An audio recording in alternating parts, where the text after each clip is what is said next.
Curtin Radio. Welcome back. A very popular little chat we do have with Trevor Tough from Outback Graves, and I'm very pleased to say he's with us in the studio, planning to leave again next Thursday. Thursday of next week, yes. Next week. So you're off to, and you mentioned last time you were here, helicopter trip. Yes, we're going to do a bit of a fly around some of the big waterfalls in the Kimberley. But while we're there, we're marking a grave. I made the plaque the other day for a fellow who got taken by a crocodile back in 1920. My goodness. So I'll tell that story to you next time. How you find all this out? Seriously, you should have been a detective, I think. No, it's good to have you here today. Okay, stand by, everybody. Here we've got some great stories because you've been to Laverton. Yes, we have, and we're just doing a bunch more plaques for there. And I've got a few little stories. One was of a lady called May Heffernan, and she was a popular nurse at the Laverton Hospital, and she was known then as by her maiden name, Nurse Neal. And she married William Heffernan on the 13th of November 1901. They'd only been married for 3 weeks when on Saturday the 7th of December 1901, May was visiting friends in Laverton when she suddenly fell ill. And she was taken to Laverton Hospital, where she gradually became worse, and she died of hemorrhage on Sunday the 8th of December 1901, and she was 35 years old. So not good. Edith Strauss.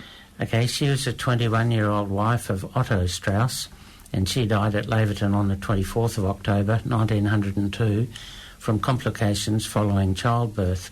And her baby girl, Jessie Marie Strauss, also died soon after on the 7th of September at age of just 5 weeks. So poor Otto, the husband and father. You can imagine in those days there wouldn't have been the medical backup, obviously. That's right. Yeah. Very obvious. And James Fox. Well, James was a storekeeper at Euro, which was a little town 11 kilometres south of Laverton, doesn't exist now, and it was February 1900. And he had been unwell for some time, and speaking to his brothers in the morning, he remarked that the heat would go near to killing him. From the previous Saturday, the temperature there had averaged 110 degrees Fahrenheit, which is just over 43 degrees Celsius, and at times went as high as 118 degrees, which is near enough to 48. Would he have been English? Would he come from England, do you think? I don't know. That would have been even harder. But he died that day, aged 35, of heat apoplexy on heat the 14th of February. Yeah, bad conditions, that's for sure. Frank Dower. Well, he was the son of Emily Jane and William Henry Dower. The coroner's inquest into the death of baby Frank, aged 5 months, ruled that he died from natural causes on the 5th of April 1902. But they indicated that a certain amount of neglect was shown by the parents in not calling in medical assistance. How would you have a baby at 5 months dying of natural causes? Yeah, that doesn't sound right, does it? I guess if you're very elderly, there'd be natural causes, but not when you're that young, surely. Well, he hadn't been molested or murdered or anything, so I get what he died of some sort of sickness. But they didn't discover exactly. Okay, that's sad. Christian Pellis. Well, he was a miner, aged 27, and he died from a fractured skull on the 30th of November 1899, caused by falling mine equipment. He was down in the mine, and the verdict of the coroner's court was that Pellis met his death through the monkey falling on his head, and that James Cunningham, who was the braceman at the time of the accident, was to blame, in that he neglected to withdraw the pin on the skid to allow the monkey to follow the bucket. And that's equipment, isn't it? That's all equipment. And the monkey is a heavy weight, which keeps the cable tight and straight when it's not under load. So did the James get into trouble with that, I wonder? Probably. Yeah, okay. Yeah. And some of the graves we mark hold the stories of people who died from genuine and unforeseeable accidents, whereas others, the demon grog comes into it. You've got to do something at night. So this is a fellow, an Italian man who is actually locally known as Thomas Wilson, who died on the 19th of March 1901 as a patient in Laverton Hospital, and he was aged only 23.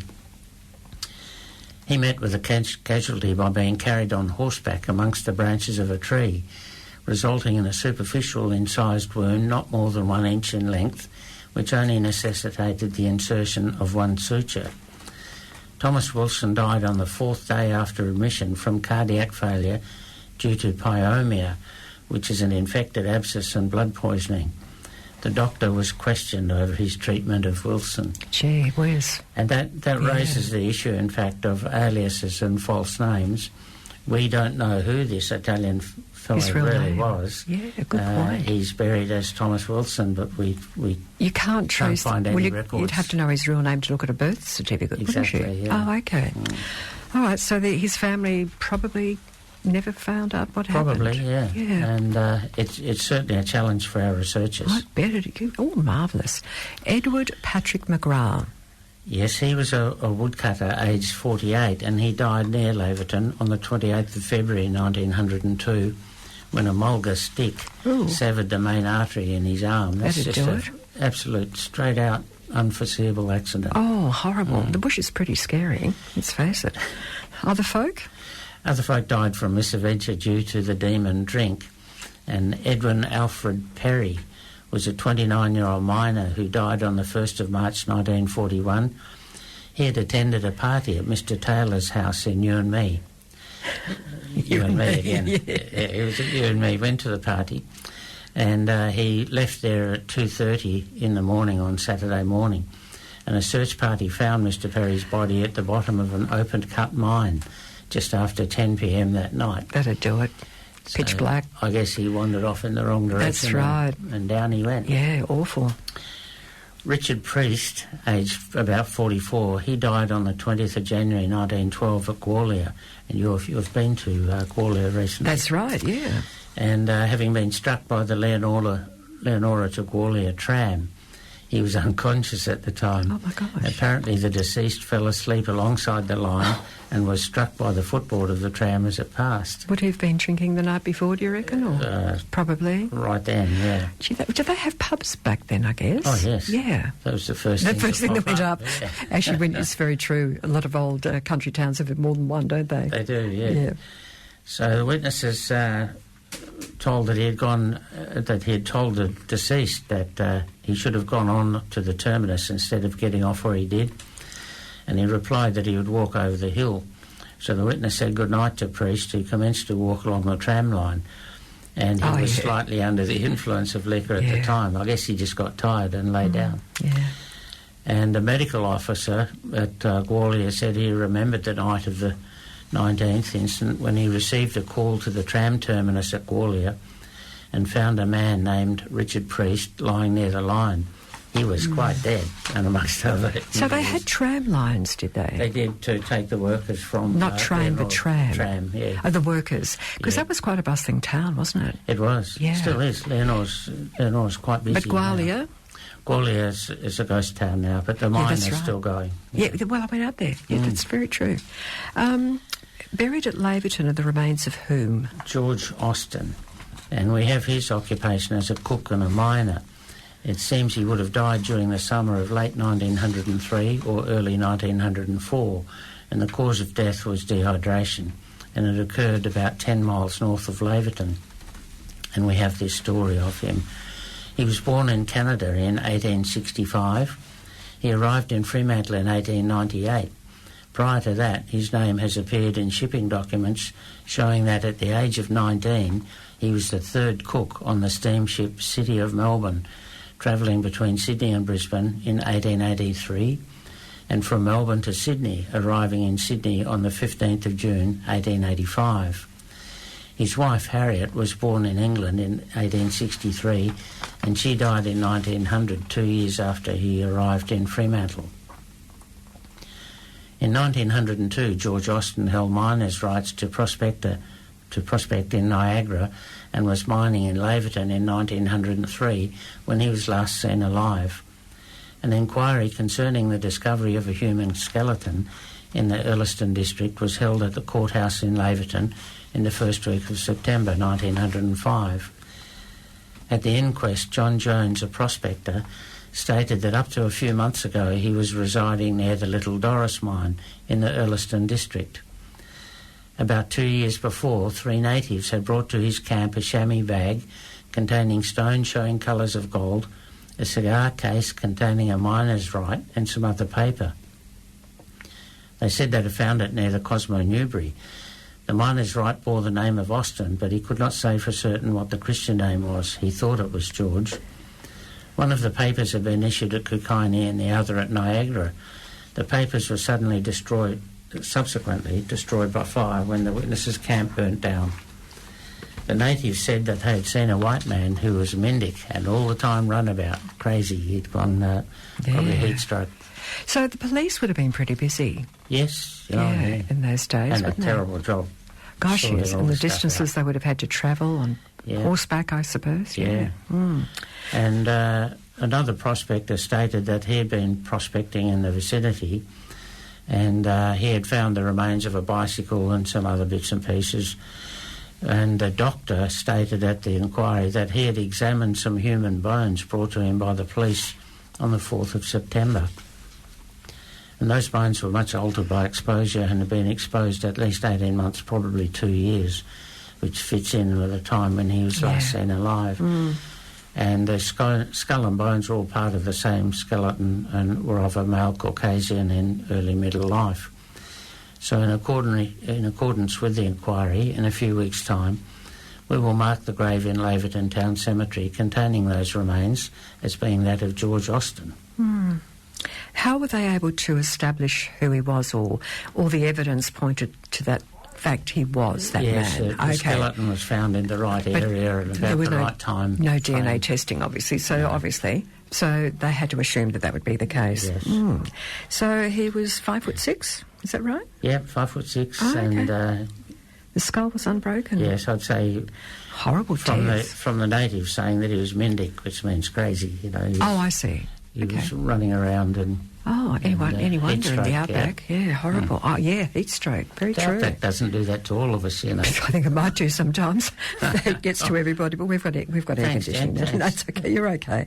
So the last story is about a family of Lionel Abrahams. Yes, this is quite a good story. Lionel himself was born in 1874 at Melbourne, and he was the son of Hannah and Joseph Abrahams. And Lionel died at Wiluna Hospital on the 7th of October 1925.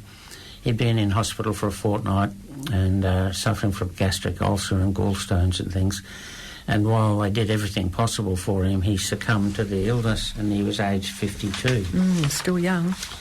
And he was apparently a nice fella and did a lot for the schools and that. In fact, his funeral the next day was largely attended with a beautiful wreath made by the school children and presented as a token of sympathy. But the interesting story actually lies with Lionel's father, Joseph Abrahams. And he was born in 1825 in Kent, in England. And Joseph first married his first wife, Malwina Eulalie Nathusius, in 1854 in Melbourne. And he married her 4 years after they started their family of 9 children. So she already had 3 or 4 kids when they got married. And she had 9 children in 15 years between 1850 and 1865. Goodness.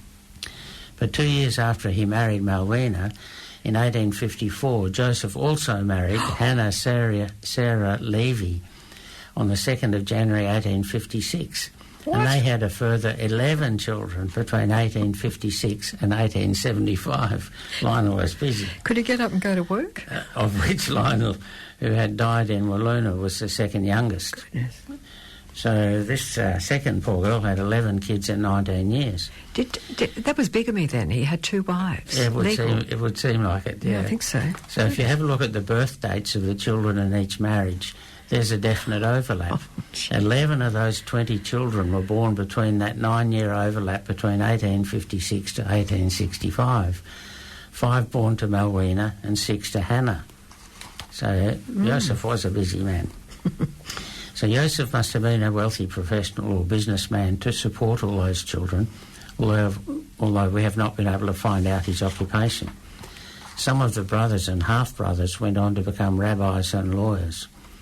Interestingly, in those times when so many little children didn't survive, only 2 of their children failed to thrive, one from the first marriage and the youngest one from the second marriage. Hannah, the second wife, died in 1896 in Carlton, Victoria. Malwina died on the 26th of November 1896 in Collingwood, Victoria. Similar times, yeah. So even if they had been living in different towns, you might find it hard to imagine the 2 wives could be unaware of the other. I bet because he'd come home looking pretty ragged.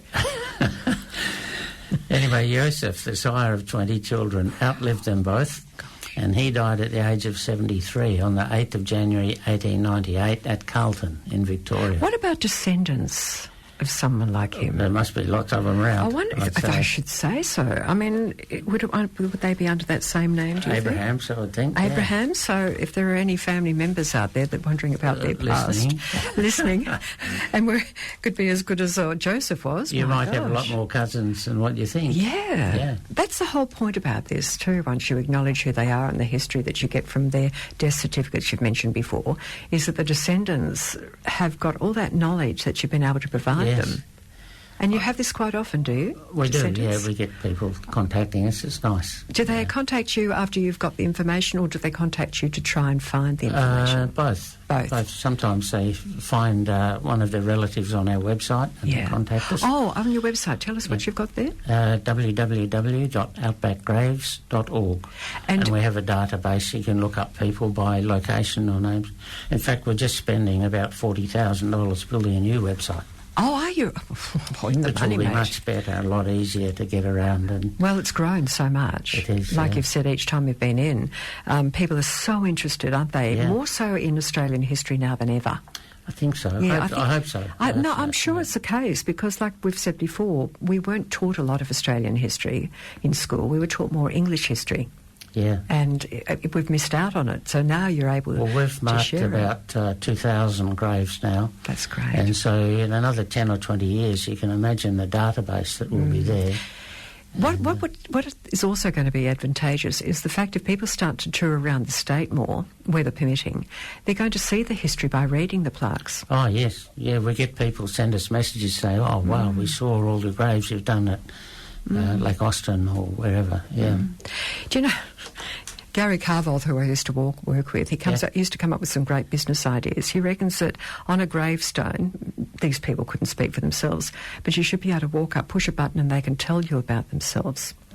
Well, we're doing almost a similar thing for the Shire of Sandstone. And they're going to do a little audio thing that you can download on your phone, and as you're walking around the cemetery, it will tell you the stories. There you go. Isn't that great? People love to go to the grave sites in country towns for obvious reasons. Yeah. You can piece everything together, can't you? All right, well, take care up in the chopper next week. Yes, thank you. And let us know about the guy that met his death, unfortunately, with a crocodile. What a nasty way to go. It is. Unnatural. Now, if you want to have a listen to this, we've got a podcast, of course, Trevor Tough, Outback Grave Markers. Just go to our Curtin FM website and look for the podcast and you'll be able to have a listen to it. And what about the public? They can go to outbackgraves.org? Yes. Okay, and have a look at it. Yep. Good, and take care. Thank you, Trev.